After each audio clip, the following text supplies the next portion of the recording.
Australian Prime Minister Anthony Albanese was on a 3-day visit to India this week. The two sides discussed the entire gamut of ties and committed to not just strengthen but also expand the fields of engagement between the both. Observers say that it is going to be the most pertinent year for the two sides, as the top leadership is going to meet for 3 times this year alone. The meetings will hold more significance, for they are slated at a time when the world is staring at more divisions and conflicts than peace and dialogues.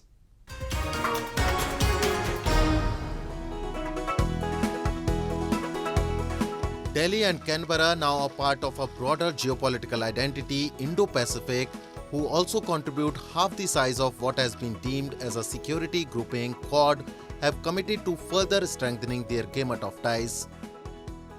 Historically, the engagements between the two sides have been restricted to trade, but now they have also agreed to expand the horizon of their engagements, as PM Anthony Albanese announced that Australia's Deccan University will now have a branch in India's under-construction gift city in Gandhinagar. It does give me enormous pleasure to acknowledge that Deccan University will be the first overseas university approved to establish a branch campus in India ever. Quite an achievement. It is the most comprehensive and ambitious arrangement agreed to by India with any country. It paves the way for commercial opportunities for Australian education providers to offer innovative and more accessible education to Indian students. And it provides a solid basis for our tertiary institutions to consider new ways of partnering with each other. The two sides are seemingly heading towards attaining the much-required momentum, having nearly carved out the entire framework of Economic Cooperation and Trade Agreement, or ECTA, to allow a barrier-free access to almost every section of each other's market.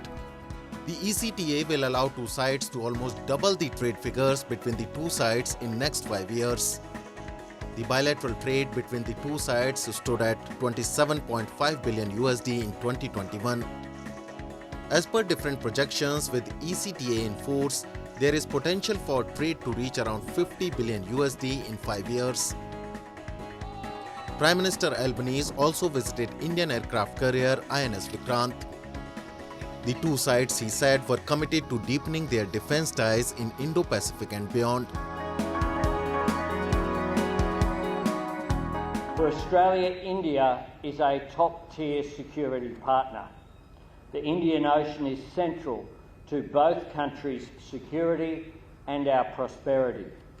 And there has never been a point in both of our countries' histories where we've had such a strong strategic alignment, which has been reinforced by my current visit to India and will be reinforced further by Prime Minister Modi's attendance at the Quad Leaders meeting in a short period of time.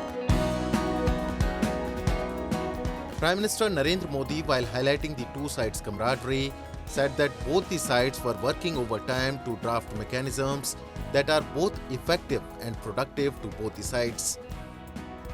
Prime Minister Modi and Prime Minister Albanese are likely to meet on at least 2 more occasions this year on the sidelines of the Quad Summit and the G20 Summit, scheduled to be held in New Delhi in September this year. प्रधानमंत्री Albanese और मैं इस बात पर सहमत है कि हमारे द्विपक्षीय संबंध वैश्विक चुनौतियों से निपटने के लिए और वैश्विक कल्याण के लिए महत्वपूर्ण है। मैंने प्रधानमंत्री एल्बनीजी को भारत की G20 अध्यक्षता की प्राथमिकताओं के बारे में बताया और ऑस्ट्रेलिया के सतत सहयोग के लिए उनका आभार भी व्यक्त किया। Observers believe that this year could prove to be the most crucial year to the Indo-Australia bilateral ties. While the Prime Minister Anthony Albanese's visit was primarily focused at deepening the bilateral cooperation between the two sides, the observers see it in the line of efforts being made to strengthen the quadrilateral alliance of the United States, India, Japan and Australia. Japanese Prime Minister Fumio Kishida is set to visit India later this month. Although the Quad countries haven't explicitly declared the grouping's agenda, observers are increasingly putting their weight behind the group, countering the future Chinese games in the Indo-Pacific. New Delhi, however, in line with its pro-people agenda, is more focused on deals that can ensure its people both security and prosperity.